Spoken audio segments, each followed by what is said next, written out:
இல்லை, சீமானுடைய அரசியலை யாருமே வீழ்த்த முடியாது. அது ஒரு நிரந்தரமான அரசியலை தான் என்னுடைய பார்வைக்கு தெரியுது. ஏன்னு சொன்னால் விஜயெல்லாம் ஒரு கார்ப்பரேட் அரசியல். அதுக்காக திரும்ப திரும்ப ஒரு கூட்டாளி ஒரு ஒரு சினிமா பிரபலத்தை பற்றியே ஒரு அரசியல் தலைவர்கிட்ட கேட்டு கோபம் வருமா வராதா? அரசியல் எத்தனையோ பிரச்சனை இருக்குது தமிழ்நாட்டில். அந்த பிரச்சனையை பற்றியெல்லாம் கேள்வி கேளுங்க, நான் பதில் சொல்கிறேன். அது மக்களுக்கு ஒரு பயன் அளிக்கக்கூடியதாக இருக்கும். அதை விட்டுட்டு ஏன்டா இதையே தூக்கிட்டு ஆளால் மைக்கு பிடிச்சி நிற்கிறீங்க விஜய் விஜய் அப்படின்னு கோபமாக பதில் சொல்கிறது என்ன தவறு இருக்குது சொல்லுங்கள். சாட்டை துரைமுருகன் அவர்கள் சொல்றாரு, விஜய் அவர்கள் எங்க நிற்கிறாரோ அந்த தொகுதியில் அவரை எதிர்த்து நான் நிற்பேன் அப்படின்ற மாதிரி சொல்லியிருக்காரு. ஸோ விஜய் அவர்கள் ஆல்ரெடி அவருக்கு கொஞ்சம் மக்கள் செல்வாக்கு இருக்குன்னு சொல்லிட்டு இருக்காங்க. ஸோ இவரும் அந்த பகுதியிலேயே நான் நிற்பேன் அப்படின்ற மாதிரி ஒரு சவாலாக விட்டுருக்காரு. சீமான் அவர்கள் பேசியிருந்தாரு, பிரபாகரன் அவர்கள் கூட நான் இருக்கும்போது மானூருக்கா என்னை சாப்பிட சொன்னார் அப்படின்ற மாதிரிலாம் பேசியிருந்தாரு. இதெல்லாம் ஏன் பேசணும், இதெல்லாம் தேவையே இல்லையே அப்படின்ற அரசு வேலை தரேன்றாரு, புரியுதுங்களா? அரசு வேலை கொடுக்கறதுக்கு அவர் என்ன சொல்றாரு, மாடு மேய்க்கிறதுக்கு கூட ஒரு அரசு வேலை ஆக்குவேன்றாரு. இதில் என்ன தவறுன்றார்?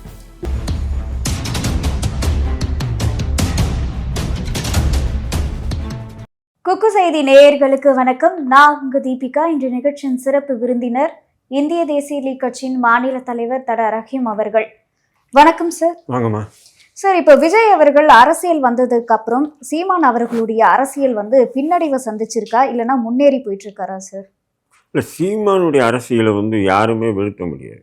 அது ஒரு நிரந்தரமான அரசியலை தான் என்னுடைய பார்வைக்கு தெரியுது. ஏன்னு சொன்னால் விஜயெல்லாம் ஒரு கார்ப்பரேட் அரசியல். சீமானுடைய அரசியல் அப்படின்னா மக்களுக்கான மண்ணுக்கான அரசியல். நீங்கள் தொடர்ந்து பார்த்துட்டு வரலாம். ஒரு 14 ஆண்டுகளாக சீமான் களத்தில் நிற்கிறாப்புல. அது சின்ன பிரச்சனையும் பெரிய பிரச்சனையும், புரியுதுங்களா? நேரடியாக போய் அதை எதிர்கொள்கிறாப்புல. அதனால் அரசுகளே எதிர்க்கிறாப்புல. இல்ல, சீமான் அவர்கள் ஸ்டாண்டர்டா இன்னமும் இருக்காரு அப்படின்னு நீங்க சொல்றீங்க. ஆனா பொதுவாவே ஒரு கருத்து என்ன அப்படின்னா, சீமான் அவர்கள் ஒரு பின்னடைவை சந்திச்சிருக்கிறாரு விஜய்னால. அப்படி ஒரு நெரேட்டிவ் செட் பண்றாங்க. ஏன்னா விஜய் நான் தான் முதல்ல சொல்றேன் கார்பரேட்டு. அப்போ அதாவது திமுக அதிமுகவை தவிர்த்துட்டு இன்னொரு இது வரணும்னு எதிர்பார்க்கக்கூடிய வாக்குகள் சீமானுக்கு போயிடக்கூடாது, அது மறுபடியும் விஜய்க்கு வரணுன்றதுக்காக இப்போ விஜயுடைய இதில் பார்த்தீங்கன்னா வியூக வகுப்பாளர்கள் நிறைய பேர் உருவாக்கியிருக்காங்க. அவனுங்களுக்கு வேலையை என்ன சொன்னா, ஆமாம் நிறைய இருக்கு, நிறைய உருவாக்கிட்டு அது எப்படின்னா திமுக அதிமுக மாரி விஜயும் அந்த மாதிரி வியூக வகுப்பாளரை வச்சுக்கிட்டு ஒவ்வொரு தொகுதியாக ஒவ்வொரு மாவட்டமாக ஒவ்வொரு நகரம் ஒன்றியமாக அந்த வேலையை செஞ்சுட்டு இருக்கான். அதை என்னென்னா இப்படி ஒரு நெரேட்டிவ்னஸ் உருவாக்குறான். அது விஜய்க்கு ஆதரவு இல்லை, அதாவது சீமானுக்கு ஆதரவு இல்லை, சீமானுக்கு ஆதரவு குறைஞ்சிச்சு, முன்ன மாதிரி இல்லை, அவர் எப்போ விஜயை தாக்க இறங்கினாரோ அப்போ குறைஞ்சிச்சு. இது சொல்றதுக்கு இன்னொரு காரணமும் இருக்கு. ஏன்னா விஜய் அவர்களுடைய கேள்வி எடுத்தாலே சீமான் அவர்களும் சரி, சீமான் அவர்களுடைய ஆதரவாளர்களுமே இந்த கேள்வியை ஏன் கேட்குறீங்க அப்படின்னு சொல்லி அதுக்கு பதில் அளிக்காம ஆவேசமா ஒரு ஆவேசமா இல்லை, ஊடகங்களே என்ன பண்ணுதுன்னா, இப்போ சீமானே எடுத்துக்கிட்டீங்கன்னா, இப்போ நானும் அவரும் நெல்லையில் ஒரு ப்ரெஸ் மீட் அட்டன் பண்ணுறாரு. அதில் பார்த்தீங்கன்னா ஒரு அரை மணி நேரத்துக்கு மேலே ப்ரெஸ் மீட் அட்டன் பண்ணுறாரு. அதில் 80 விழுக்காடுக்கு திமுகவை அட்டாக் பண்ணி தான் பேசுகிறாரு. 80 விழுக்காடு. அதில் ஒரு நெறியாளர் ஊடகவியலாளர் என்ன பண்ணுறாருன்னா, விஜயை பற்றி ஒரு கேள்வி கேட்குறாரு. அதுக்கு அவர் பதில் சொல்கிறாரு. ஆனால் அத்தனை ஊடகத்திலையும் அவர் விஜயை பற்றி சொன்ன பதில் மட்டும்தான் வருதே தவிர அவர் திமுகவுக்கு எதிர்த்து பேசுனது வரல. நல்லா புரிஞ்சுக்கணும் உங்களுக்கு. அப்போ இதுலேருந்து என்ன புரியுதுன்னா, அது எப்படி நெரேட்டிவ்னு சொன்னால் உருவாக்குறாங்கன்னு சொன்னால், சீமான் திமுகவெல்லாம் எதிர்க்கிறது இல்லை, திமுக எதிர்த்தெல்லாம் பல காலம் ஆயிடுச்சு, இப்போ அவர் விஜயை தான் எதிர்க்கிறாரு. அப்படி விஜய் மட்டும் எதிர்க்கல, திமுகவை எதிர்க்கிறாரு. ஊடால வரக்கூடிய இந்த இது தட்டி விடுவாங்க இல்லையா, அந்த மாதிரி தட்டி விடுறாரு. விஜய் பத்தி பேசினா மட்டும் தான் அதை ஹைலைட் பண்றாங்க, திமுக பத்தி பேசுறத ஹைலைட் பண்ணி இல்லை, அதுதான் உண்மை. அதை அப்படி ஹைலைட் பண்ணிட்டே வராங்க. அப்படின் போது அது அவர் என்ன பண்ண முடியும்? ஆனா பொதுவாகவே செய்தித்தாள்களையும் செய்தி சேனல்கள்லயும் விஜய் வச்சு அதிக நியூஸ் போடும்போது செய்தியாளர்களும் அது சம்பந்தமா தானே கேள்வி கேட்க முடியும். இது கேட்காதீங்க அப்படின்னு வந்து அவங்களால சொல்ல இல்லை, முடியாது நான் என்ன இல்லையா? சொல்கிறேன்னு சொன்னால், உங்களுக்கு வந்து டிஆர்பி ரேட் ஏற்றணும், உங்களுக்கு வியூவர்ஸ் கூடணுன்றதுக்காக வந்து திரும்ப திரும்ப வந்து ஒரு கூத்தாடி ஒரு ஒரு சினிமா பிரபலத்தை பற்றியே ஒரு அரசியல் தலைவர்கிட்ட கேட்டிருந்தா கோவம் வருமா வராதா? அரசியல் எத்தனையோ பிரச்சனை இருக்குது தமிழ்நாட்டில். அந்த பிரச்சனையை பற்றியெல்லாம் கேள்வி கேளுங்க, நான் பதில் சொல்கிறேன். அது மக்களுக்கு ஒரு பயன் அளிக்கக்கூடியதாக இருக்கும். அதை விட்டுட்டு ஏன்டா இதையே தூக்கிட்டு வந்து ஆளால் மைக்கு பிடிச்சிட்டு நிற்கிறீங்க, விஜய் விஜய் அப்படின்னு கோபமாக பதில் சொல்கிறது என்ன தவறு இருக்குது சொல்லுங்கள். கண்டிப்பா. இப்போ சீமான் அவர்கள் வந்து வரக்கூடிய 2026 தேர்தல்ல அவருமே வந்து போட்டி, அதாவது எந்த தொகுதியிலயாவது நிக்கிறதுக்கான வாய்ப்பு இருக்கா? இல்லை, அவர் நிற்பார். ஏன் தொடர்ந்து நின்றுட்டே வர்றாருல்ல. தோல்வி வெற்றின்றது வேற, களத்தில் நிற்கிறாரா இல்லையா? களத்துல நிக்கிறாரு. ஆனா ஏதாவது ஒரு பகுதியில வந்து போட்டியிடுவாரா அப்படின்ற கேள்விகள் இல்லை, இந்த முறையும் ஒரு தொகுதியை தேர்ந்தெடுத்து நிற்பார். அவருக்கு எந்த தொகுதின்றது, இந்த தொகுதி அந்த தொகுதின்றது இல்லை, ஏதாவது ஒரு தொகுதியில் அவர் நின்று தேர்தலை எதிர்கொள்வாப்புல விஜய் இவரை சீமான். சாட்டை துரைமுருகன் அவர்கள் வந்து சொல்றாரு, விஜய் அவர்கள் வந்து எங்க நிக்கிறாரோ அந்த தொகுதியில அவரை எதிர்த்து நான் நிப்பேன் அப்படின்ற மாதிரி வந்து சொல்லியிருக்காரு.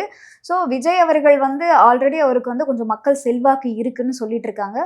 ஸோ இவரும் வந்து அந்த பகுதியிலேயே நான் நிப்பேன் அப்படின்ற மாதிரி ஒரு சவாலா விட்டுருக்காரு. இதை எப்படி நம்ம எடுத்துக்கலாம்? இல்லை, அது நம்ம அவருக்கு தான் கேட்கணும். அது மேபி அவங்க கட்சி முடிவு பண்ணி நிறுத்தினாங்கன்னா நிறுத்துவாங்க. அது நம்ம சொல்ல முடியாது. அதை பற்றி கருத்துக்கு நம்ம எதுவும் சொல்ல முடியாது. ஏன் நிற்கக்கூடாதா? விஜய்க்கு எதிர்த்து நிற்கக்கூடாதா? நிக்கலாமே. நீ கூட நிற்கலாம், நான் கூட நிற்கலாம். என்ன அவ்வளோ பெரிய நான் கொம்பனா? இல்லை 4 மூளை இருக்கா? வானத்திலிருந்து குதிச்ச தேவ தூதரா? இல்ல, ஒரு சில பேர் இதை எப்படி பாக்குறாங்க அப்படின்னா, எப்படியோ விஜய் தான் வந்து அந்த இடத்துல ஜெயிப்பாரு, இல்லைன்னா வந்து டிஎம்கே கூட ஜெயிக்கும், ஆனா அந்த இடத்துல போய் இவர் நின்னா இவரால ஜெயிக்க முடியுமா இல்லை, அப்படின்னு ஜெயிக்கிறது தோல்வி, வெற்றி தோல்வி என்பது தேர்தலில் வந்து நிரந்தரம் இல்லைம்மா. அது களத்தில் எதிர்கொள்ளணும், அதுதான் மெயின். புரியுதுங்களா? அந்த தைரியம் சாட்டைக்கு இருக்கு இல்லையா? அப்படி தான் பார்க்கணும். கண்டிப்பா. நீங்கள் வெற்றி பெறுவாரா, இல்லை டெபாசிட் வாங்குவாரா, இல்லை குறைஞ்ச ஓட்டு வாங்குவாரா, அது முக்கியம் இல்லை. அந்த களத்தை நிற்கிறாரா, எதிர்கொள்கிறாரா, அதுதான் பார்க்கணும். அது பிரபலமான ஒரு தலைவரை எதிர்த்து நிற்கிறது என்பது அது ஒரு தனி கெத்து வேணும். இப்போ சமீபத்துல வந்து மழை பெஞ்சிருந்து அந்த இடத்துல வந்து நிறைய பகுதி மக்களை வந்து செய்தியாளர்கள்லாம் போய் சந்திக்கும் போது இந்த மாதிரி இந்த பிரச்சனைகள் கேட்கும்போது அவங்க சொல்றாங்க, எல்லாமே விஜய் வந்தாதான் சரியாகும், விஜய் அவர்கள் தான் வரணும்னு நாங்க எக்ஸ்பெக்ட் பண்றோம், டிஎம்கே வந்து தேவையில்லை அப்படின்னு வந்து நீங்கள் ஒரு விஷயத்த வந்து எல்லாமே சொல்றாங்க. யூடியூப்ஸ் எல்லாம் நிறைய யூடியூப்ஸ் விஜய் கிட்ட காசை வாங்கிட்டு தான் பெரும்பாலும் பேசுகிறீங்க. போய் சுல்லான்கிட்ட போய் எடுக்கிறாங்க. அவன் சுல்லா வந்து என்ன பேசுவான்? அவனுக்கு என்ன நிறைய அரசியல் தெரியும்? லேடிஸே வந்து சொல்றாங்க. நான் என்ன சொல்கிறேன், சுல்லானுங்க சின்ன சின்ன பசங்கிட்ட இன்டர்வியூ அடிக்கிறீங்க. அதை எடுத்து ஒரு பையன் பேசுகிறான் நம்ம ஐ தமிழில், ஒரு சின்ன பையன், இதுக்கெல்லாம் விஜய் வந்தால் தான். விஜய் வந்தால் என்ன பண்ணுவார்? நாக்கு போட்டு நக்கிடுவாரா தண்ணியை? என்னையா இது? நான் என்ன சொல்கிறேன், அரசியல் பண்ணுங்க, செய்தி எடுங்க. ஒரு சுல்லாங்கிட்ட எடுத்து அந்த சுல்லான்னு சொல்கிறது ஆனா ஏன் இதுல ட்ரோல் இன்னொரு ஆகுது? கேள்வியுமே இருக்கு. 15 வருஷமா ஒருத்தர் வந்து பேசிட்டு இருக்காரு, ஆனா அவர் பேசின விஷயம் இந்த அளவுக்கு வந்து இம்பாக்ட் ஆக மாட்டேங்குது. நேற்று வந்த விஜய் அவர்கள் பேசினா ஒரு சின்ன பசங்களுக்கும் போய் சேருது. அப்போ வந்து அவர் ஒரு கரெக்டான வழியில அது வந்து அது போறாரு அப்படின்ற தமிழ்நாட்டுக்கே மாதிரி கிடைச்ச தான் ஒரு சொல்றாங்க. சாப கெடுதுண்டா. எப்படின்னு சொன்னீங்கன்னா, எத்தனையோ பேர் குழந்தை பெற்றுக்குவான். ஆனால் நடிகை பெற்றுக்கிட்டா மட்டும் தலைச்சீஜை போடுறாங்களே, சொல்லு. போடுறாங்க ஆ? போடுறாங்க. அதே தான், அதே மாதிரி தான் இது. இப்போ என்னன்னா, நடிகர்ன்றதுனால பிரபலமான நபராகிடுறாரு. அப்போ அவன் வாயிலேருந்து எது வருதோ அதை தலைப்பு செய்தி ஆக்குறீங்க.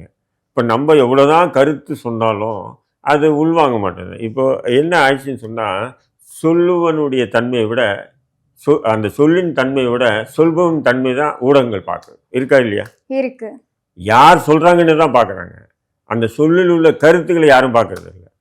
அப்போது அந்த நிலை இருக்கும்போது விஜய்வுடைய சாதாரணமான பேச்சு கூட பிரம்மாண்டப்படுத்தி பேசுகிறாங்க.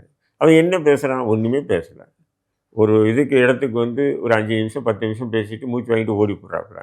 சீமான் 3 மணி நேரம் 4 மணி நேரம் கத்துறதையும் கத்துறாப்புல. அதுல ஏதாவது அதுக்கே வந்து ஒரு விமர்சனம் எழும்புது. சும்மா கத்திட்டா மட்டும் எல்லாம் உண்மையாயிடாது. அவர் சொல்ற நிறைய ஏண்டா விஷயங்களே முன்னுக்கு உன் பிறனா காதல பதில் சொல்றாரு. சீமான் கத்துறது தான் தெரியுது. அவர் பேசுறாரு, கத்தி பேசுறாருன்னா கருத்தோட கத்தி பேசுறாரு. வரலாறையே மாத்தி மாத்தி எல்லாம் பேசுறாருன்ற கருத்துக்கள் எல்லாம் வந்து எழும்புது இல்லையா? உனக்கு வரலாறே தெரியாது, உனக்கு எப்படி மாத்தி பேசுறாருன்னு உனக்கு தெரியும்? உனக்கு என்ன வரலாறு தெரியும்? நிறைய விஷயங்கள் வந்து மாத்தி மாத்தி பேசுறாரு. இப்போ ஒண்ணு பேசுறாரு, அப்புறம் ஒண்ணு பேசுறாரு. இப்போ வந்து மாடுகளை வந்து பாதுகாக்கணும் யதார்த்த சொல்றாரு. அரசியல் சீமான் அதே பண்ற. நான் அதே என்ன சொல்றேன், சீமான் அவர்கள் யதா- மாடுகளை நான் என்ன சாப்பிடணும்னு சொல்றேன் சொல்றாரு. தெரியுமா? சீமானை பொறுத்தவரை யதார்த்த அரசியல் பேசுறாரு, மக்களுக்கான மண்ணுக்கான அரசியல் பேசுறாரு. அது உங்களுக்கு உண்மையில வந்து புரியாது. ஏன்னு சொன்னா நீங்கெல்லாம் கார்ப்பரேட் இறக்குமதிகள். அந்த கார்பரேட் இறக்குமதிகளுக்கு இந்த மாதிரி பாஷை வந்து புரியாது அவங்களுக்கு. புரியுதுங்களா உங்களுக்கு? அப்ப இந்த கேள்விக்கு என்ன சார் பதில்? இப்போ ஒரு பக்கம் மாடை காப்பாற்றணும்னு சொல்றாரு, அதுக்கப்புறம் வந்து மாட்டு இறைச்சியை வந்து சாப்பிட்டா ரொம்ப ஸ்ட்ராங்கா இருப்போம், எல்லாரும் சாப்பிடுங்கடா அப்படின்ற மாதிரியும் பேசுறாரு. இப்போ மாடை வந்து பாதுகாக்கணுமா சாப்பிடணுமா அப்படின்ற மாதிரி ஒரு இல்லை, கேள்வி இப்போ வந்து உதாரணத்துக்கு நான் முன்வைக்கிறாங்க. உங்ககிட்ட ஒன்று கேட்குறேன். கடலில் இருக்கக்கூடிய மீன்களுடைய இது வந்து இனப்பெருக்கத்தை வந்து அதிகரிக்கணும், அதை வந்து குறைக்கக்கூடாது. கடலில் உள்ள மீன்கள் இனப்பெருக்கத்தை அதிகப்படுத்தணும். அந்த இனப்பெருக்கத்தின் போது அந்த பகுதிகளில் வந்து கப்பல் படகுகள் எதுவும் செல்லக்கூடாது. இருக்கா இல்லையா? இருக்கு, தடை விதிப்பாங்க 1 இருக்கா month. இல்லையா? அப்போ ஏன் மீன் வந்து பிடிச்சு விற்கிறாங்க? நான் கேட்குறேன் உங்ககிட்ட. இருந்தாலுமே அது கடல்ல தடை பண்ணியிருக்காங்க. ஆனா ஏரியில இருக்கக்கூடிய மீன்கள், குளத்துல இருக்கக்கூடிய மீன்கள் நான் வந்து அந்த தடை கேள்வி பண்றாங்க கேட்கல. இல்லையா? கடல்ல வந்து மீன்கள் இனப்பெருக்கத்தின் போது கப்பல்களும் போகாத வச்சிருக்காங்க. அப்படி இருக்கும்போது அந்த மீனை பிடிக்காம அப்படியே கடல்லே மீன் இருக்கட்டும்னு விடாம அதை பிடிச்சு சாப்பிட்றாங்களா இல்லையா? மக்கள் பிடிக்கிறாங்களா இல்லையா? அதன் பிறகு சாப்பிடுறாங்க. பிடிக்க அரசாங்கமே அனுமதிக்குதா இல்லையா? அதே மாதிரி தான் மாடு வளர்ப்பு என்பது முக்கியம் என்றாலும் அந்த மாடு ஒரு குறிப்பிட்ட காலத்துக்கு பிறகு அது என்ன ஆகுது? செத்து மண்ணா போகிறது. அது ஒரு சில பேர் உணவாக சாப்பிட்றாங்க. இவ்வளவுதான். இதை தான் சீமான் சொல்றாரு. ஏன் வந்து மாடு வளர்க்கவும் சொல்றாரு, தின்னவும் சொல்றாருன்னா, அப்போ நீங்க மீனை வந்து இனப்பெருக்கத்தை கூட்டவும் சொல்றீங்க, அந்த மீனை பிடிச்சி உள்நாடு வெளிநாடு ஏற்றுமதியும் பண்றீங்க. சமீப காலத்துக்கு முன்னாடி பாத்தீங்க அப்படின்னா சீமான் அவர்கள் பேசியிருந்தாரு. பிரபாகரன் அவர்கள் கூட நான் இருக்கும்போது மானூருக்கா என்ன சாப்பிட சொன்னாரு அப்படின்ற மாதிரிலாம் பேசியிருந்தாரு. இதெல்லாம் ஏன் பேசணும்? இதெல்லாம் வந்து தேவையே இல்லையே அப்படின்ற ஒரு கருத்து இல்லை, எழுது இது இல்லையா? தேவையில்லைன்னு சொல்றது யார் சொல்றா? அங்கே இலங்கையில் அவர் பிரபாகரன் கூட இருந்த மக்கள் யாராவது சொல்றாங்களா? சொல்லியே. உலகம் முழுக்க இருக்கக்கூடிய தமிழர்கள் இவர் பேசுறது கேட்டுட்டு தானே உட்காந்துருக்கான். அப்போ இவர் சொல்றது பொய்யா இருந்தால் அவன் தானே எதுவும் தெரிவிக்கணும். கேட்குறேன் நான் தான். கண்டிப்பா. நம்ம நீங்களோ நானோ இது இந்த கதைகளை ஏன் சொல்லணும்? இதெல்லாம் வந்து கட்டுக்கதைகள் மாதிரி இருக்கு அப்படின்னு கேள்விக்கெல்லாம் அதாவது முன்வைக்கிறாங்க. சில விஷயம் இப்போ நான் கூட என்னுடைய அரசியலாசன் பழனி பாபாவை பற்றி பேசும்போது சில பேர் எனக்கு கீழே வந்து கமெண்ட் கட்டுக்கதை நான் விட்றான், இவனுக்கு அப்படியெல்லாம் இல்லைன்றான். ஒரு 24 மணி நேரமும் ஒரு தலைவரை பின்பற்றக்கூடிய கூடவே இருக்கக்கூடிய நபருக்கு தெரியாத விஷயங்கள் நிறைய இருக்குது. அப்புறங்கள தனியாக போயிருப்பார், அங்கே ஏதாவது நடந்திருக்கு நிகழ்வு, அதை வச்சு அவருடைய நினைவுகாட்டமாக சில இடங்களில் பேசப்படும். புரியுதுங்களா? இதெல்லாம் வந்து பார்த்தீங்கன்னா இது வந்து கட்டுக்கதை, அந்த கதை, இந்த கதை. இப்போ ஏன் அது கட்டுக்கதையாக இருந்துட்டா நீங்கள் கட்டுக்கதையை விட்டுருங்க. கட்டுக்கதை தானே, விட்டு போங்க. அதை ஏற்றுக்கிறவங்க மட்டும் ஏற்றுக்கிட்டு பின் தொடரட்டும். இப்போ சீமான் அவர்களும் வந்து எல்லாருக்கும் அரசு வேலை கொடுக்குறேன் அப்படின்ற மாதிரி சொல்லியிருந்தாரு. அதே போல அதிமுக, திமுக இவங்க எல்லாருமே வந்து எல்லாருக்கும் அரசு வேலை வழங்குவோம் நாங்க வந்தா அப்படின்னு சொல்றாங்க. ஸோ இவங்க சொல்ற இதுவுக்கும் நீங்க சொல்ற விஷயத்துக்கும் என்ன வேறுபாடு? அதாவது அரசு வேலை என்பது இவங்க வந்து இலவசங்கள் தரேன்றாங்க. இப்போ விஜய் கூட வந்து பார்த்தீங்கன்னா ஒரு படத்தில் வந்து டிவி இலவசமாக தூக்கி உடைப்பார். என்ன படம் தெரில, உடைச்சாரா இல்லையா? சர்க்காருன்னு ஏதோ ஒரு படத்தில். இன்றைக்கி அவர் வந்து என்ன சொல்கிறாரு, சரி விஜய் என்ன சொல்கிறாப்புல, நான் வந்தால் வீடு கொடுப்பேன்றாரு. ஆனா அவர் இலவசமா கொடுப்பேன்னு சொல்லலை. அதற்கான வழிவகையை ஏற்படுத்தி கொடுப்பேன் அப்படின்னு சொல்லியிருக்காரு. இலவசமாக தரேன்னு தான் சொல்லியிருக்காரு. வழிவகை எப்படி? இல்ல, அவர் சொன்னது வந்து எதன் அடிப்படையில சொல்றாரு அப்படின்னா, ஒருத்தருக்கு வந்து ஒரு வீடு, ஒரு பைக்கோ எல்லாம் காரோ இது வந்து அத்தியாவசியம். இதற்கு வந்து பொருளாதாரம் தேவை. இந்த பொருளாதாரத்தை நான் உயர்த்தி தருவேன். அதற்கான வழிவகைகளை அந்த செய்வேன் பொருளாதாரத்தை அப்படின்னு நீ சம்பாதிச்சு வச்ச சொத்துலேருந்து வாங்கி கொடுப்பியா? நிறைய முதலீடுகள்ல ஈர்த்து கொண்டு வருவோம். நிறைய அதுதானடா companies இப்பவும் செஞ்சுட்டு கிடக்குறானுங்க. அதை தானே மற்ற கட்சிகளும் இதை அதை செஞ்சுட்டு வந்து இருக்கு. முழுமையா இப்போ செயல்படுத்தல. நாங்க வந்து முழுமையா சீமான் கிட்ட இந்த செயல்படுத்துவோம்னு மாதிரி சொல்றாங்க. வந்து எந்த உத்தரவாதம் இல்லை. அரசு வேலை தரேன்றாரு. புரியுதுங்களா? அரசு வேலை கொடுக்கறதுக்கு அவர் என்ன சொல்றாரு, மாடு மேய்க்கிறதுக்கு கூட ஒரு அரசு வேலை ஆக்குவேன்றாரு. இதுல என்ன தவறுன்ற? இல்ல, அரசு வேலையா ஆக்குனா அவங்களுக்கு வந்து இந்த பிஎஃப் காசுலாம் வந்து பிடிக்கணும். அதே மாதிரி அவங்க வேலையை விட்டு நிற்கும் போது அவங்களுக்கு வந்து ஒரு அமௌண்ட் கொடுக்கணும். இதெல்லாம் வந்து இங்க இருக்கக்கூடிய அனைத்து மக்களுக்கும் வந்து சாத்தியம் கிடையாது அப்படின்ற ஒரு கருத்து இருக்கு இல்லையா? நீங்க ஒரு விஷயத்தை நல்லா புரிஞ்சுக்கமா, எல்லாமே சாத்தியம் இல்லை. முயன்றால் எல்லாமே சாத்தியம். முயற்சி பண்ணணும். புரியுதுங்களா? முயலன்னு சொன்னால் எதுவுமே சாத்தியம் இல்லை தான். இப்போ அரசு வேலைன்னு சொன்னால் இது வரையிலும் பார்த்தீங்கன்னா இப்போ மோடி கூட வந்து வருஷத்துக்கு 2 கோடி பேருக்கு நான் வேலை வாய்ப்பு தரேன்னாரு. 15 14 வருஷம் ஆயிடுச்சு. எத்தனை கோடி பேருக்கு கொடுத்தாரு வேலை? கொடுத்தாரா? இன்னும் கொடுக்கல. நான் வெற்றி பெற்றால் நாங்கள் 15 லட்சம் பேர் ஒவ்வொரு அக்கௌண்ட்லேயும் செலுத்தினாரா? இல்லை. புரியுதுங்களா? அப்போ அதே மாதிரி தான் இந்த அரசியல் கட்சிகளுடைய வாக்குமூலங்கள் எல்லாம். ஆனால் சீமான் அது போல் எந்த வாக்குமூலமும் கொடுக்கல. ஆனால் நான் ஆட்சிக்கு வந்தேன்னு சொன்னால் அரசு வேலை வந்து அதிகரிக்க செய்வேன்னு சொல்லிட்டு அதுக்கு உதாரணம் சொல்றாரு. மாடு மேய்க்கிறது கூட ஒரு அரசு பணியா நான் வந்து கொண்டு வருவேன்றாரு. நீங்க சொல்றீங்க அந்த பிடிப்பு, இந்த பிடிப்பு எல்லாமே சொல்றீங்க. நீங்க பெரும்பாலும் பார்த்தீங்கன்னா, நெறைய ஓ தனியார் நிறுவனங்கள்லாம் வந்து அரசு நடத்துச்சுன்னா, உண்மையில லாபம் தான் வரும். ஆனா அரசு என்ன பண்ணுதுன்னா, தனியாருக்கு தாரை வார்த்துறாங்க. இப்ப இந்த ரயில்வே துறையே இன்னைக்கு வந்து பட்ஜெட்டே பார்த்தீங்கன்னா, ரயில்வே துறைக்குன்னு ஒரு தனி பட்ஜெட் இருக்கா இல்லையா? அப்போ இருக்கு. அவ்வளோ லாபம் வருதுனால தானே இது. அத தனியாருக்கு மத்திய அரசு குடுக்குதுன்னு சொன்னா, இல்ல சீமான் அவர்கள் மெட்ரோவே தேவையில்ல அப்படின்ற மாரி தான் வந்து பேசுறாரு. அப்போ இப்ப வந்து லாபம் இதுலயும் இருக்கு அப்படின்ற மாரி நீங்க சொல்றீங்க. இல்லம்மா நான் என்ன சொல்றேன், அரசு வேலை என்பது எல்லா வகையிலுமே நான் தருவேன்றாரு. ஆடு, கோழி, மாடு எது மேய்ச்சாலும், அது அரசு வேலையை ஆக்குவேன்றாரு. அது ஆக்க முடியாதுன்னு சொல்லி நீங்க சொல்றீங்களா? ஆக்கலாம் இல்லையா? ஆக்க முடியும். ஆனா எல்லாருக்குமே அதிலேயே வேலை வாய்ப்புகள ஏற்படுத்தி குடுக்க முடியுமா அப்படின்னா, அது வந்து கொஸ்டின் இப்போ ஒரு மார்க் தான். காலம் இருந்தது. அப்போல்லாம் பார்த்தீங்கன்னா, மாடு பால் கறந்து டெப்போல எடுத்துட்டு போய் கவர்மெண்ட்டு தான். டெப்போ இருந்து தெரியுமா? டெப்போ உங்களுக்கு தெரியும். என்ன சிறு இப்பவும் வயது ஒரு சில இடங்கள்ல இருக்கு. டெப்போ இருந்தது. அதெல்லாம் கவர்மெண்ட் தான் வந்து பால் வந்து கொள்முதல் பண்ணும். புரியுதுங்களா உங்களுக்கு? இப்போ அது கொஞ்சம் கொஞ்சமா குறைஞ்சிச்சுல்ல. இப்ப எல்லாம் தனியார் தானே கொள்முதல் பண்றான். கண்டிப்பா. அப்போ அத கொள்முதல் பண்ணும்போது, அப்ப அந்த மாட்டுக்கு லோன் தருவாங்க. அந்த மாடு வந்து விவசாயிகள் வாங்குவாங்க. லோன் இல்ல உங்களோட நோக்கம் முழுவதும் எப்படி இருக்குன்னா, விவசாயம் விவசாயம்னு இருக்கு. விவசாயம் வந்து ரொம்பவே அவசியம். விவசாயம் ஒரு 50% இருக்குன்னா, டெக்னாலஜியுமே ஒரு 50% வந்து நமக்கு தேவை தான். அத வந்து பண்ணாம முழுக்க முழுக்க விவசாயத்த நோக்கியே நீங்க வந்து எடுத்து வைக்கும்போது, இல்ல. நெறைய மக்கள் வந்து அதாவது அக்செப்ட் நீங்க பண்ணிக்க மாட்டாங்க எல்லாருமே இல்லையா? இப்படி தான் சொல்றீங்க. அவருக்கு ஏதோ டெக்னாலஜி பத்தி தெரியாத மாரி, விவசாயத்த பத்தி, ஏர் ஓட்டுறத பத்தி, மாடு மேய்க்கிறத பத்தி, மழைய பத்தி, இன்னைக்கு ஜெனரேஷன் வந்து டெக்னாலஜியில மூழ்கி போயிருக்கான். அப்படி இருக்கும்போது, இதையும் மறக்காதீங்கன்றது தான் அவருடைய இது. அதுக்காக அவர் வரும்போது டெக்னாலஜி எல்லாம் அழிச்சிடுவாரா? செல்ஃபோன் அழிச்சிடுவாரு, லேப்டாப் அழிச்சிடுவாரு, கேமரா அதெல்லாம் இல்ல. ஏன்னா, அவரு இந்த ஸ்பீட் ட்ரெயின் வந்தாலும் அதுக்கு ஒரு விமர்சனம் பண்றாரு. மெட்ரோ ட்ரெயின் வந்தாலும் இப்ப அது தேவையில்ல அப்படின்னு வந்து சொல்றாரு. முதல்ல இத பாருங்க, சாலை வசதிய பாருங்க, அப்படி இப்படின்னு சொல்றாரு. டெக்னாலஜியும் சேர்ந்து வந்து வளரணும், நல்ல ஒரு விவசாயமும் சேர்ந்து சீமானுடைய வளரணும்னு 2மே பேச்சுக்கள பேசுறாரு. ஒரு ஆழம் புரிந்ததே இருக்கு. என்னுடைய பார்வையில. இப்போ உதாரணத்துக்கு பார்த்தீங்கன்னா, கல்லெடுக்கும் போராட்டம் பண்ணாரு. இது எல்லாம் நீங்க நான் நம்ம எல்லாமே கிண்டல் பண்ணாங்க அத. ஆனா நான் அத நல்லா சிந்திச்சு பார்த்தேன். ஏன்னா இன்னைக்கு ஒயின் ஷாப்ப மூடுங்க, டாஸ்மாக்க மூடுங்கன்னா கேட்க மாட்டேன்ட்டாங்க. புரியுதுங்களா? டாஸ்மாக் அடிமையாகக்கூடிய மக்களே பார்த்தீங்கன்னா, ஒரு 1,00,00,000 பேர்கிட்ட அடிமையாகி கிடக்குறான். அதுலேருந்து அவனால மீள முடியாது.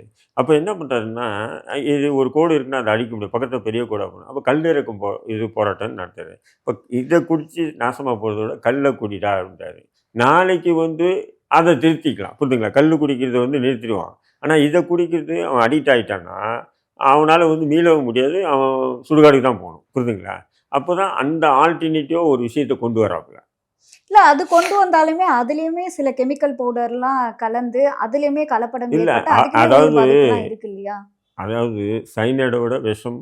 சைனைடுக்கு அதிக வீரியமா, விஷத்துக்கு 2மே விஷம் தான். விஷம் ஆனா தான். இது கொஞ்சம் மொல்லலாம் சைனைடு உடனே காலி. புரியுதுங்களா? அதே மாரி தான் வித்தியாசம் இருக்கு. அப்ப அந்த வித்தியாசம் போக்குவதற்காக அவருக்கே உண்டான பாணியில அவர் சொல்றாரு. நாளைக்கு ஆட்சிக்கு வருவாரு. நீங்களும் பார்க்க போறீங்க, நானும் பார்க்க போறேன். அவர் சொன்ன விஷயங்கள்லாம் நடைமுறைப்படுத்துறதுக்கு அவரு எந்த வழிமுறைகள கையாளுறாருன்னு அப்பதான் நமக்கு தெரியும். சரி, இப்போ திமுகவுடைய ஆட்சியில ஒரு புறம் மக்கள் வந்து ரொம்பவே கஷ்டப்பட்டு கொந்தளிச்சுட்டு இருந்தாலுமே, திமுக வந்து ரொம்ப கான்ஃபிடென்ட்டா 2026லயுமே நாங்க தான் வருவோம் அப்படின்னு வந்து பேசிட்டு இந்த இருக்காங்க. கூட்டணி எதன் அடிப்படையில அவங்க பேசுறாங்க? கூட்டணி ஏன்னா பாராளுமன்ற தேர்தலில் அமோகமாக வெற்றி பெற்றாங்க கூட்டணி. ஆனா அது சட்டமன்ற தேர்தலில் அது எதிரொலிக்குமான்னு சொன்னா நிச்சயம் வாய்ப்பே இல்லைன்னு தான் நான் சொல்லுவேன். இப்போ சீமான் அவர்களுக்குமே ஒரு புறம் வந்து வாக்கு குறைஞ்சிரும்னு சொல்றாங்களே, அத பத்தி உங்களோட கருத்து? சீமானுக்கு வாக்கு குறையாது. கடந்த முறையை விட இந்த முறை சில பல விழுக்காடு அதிகரிக்கும். சீமான் மட்டும் வெற்றி பெற்று சட்டமன்றத்துக்கு போறதுக்கு உண்டான வாய்ப்புகள் நெறைய இருக்கு. அதுதான் என்னுடைய பார்வை.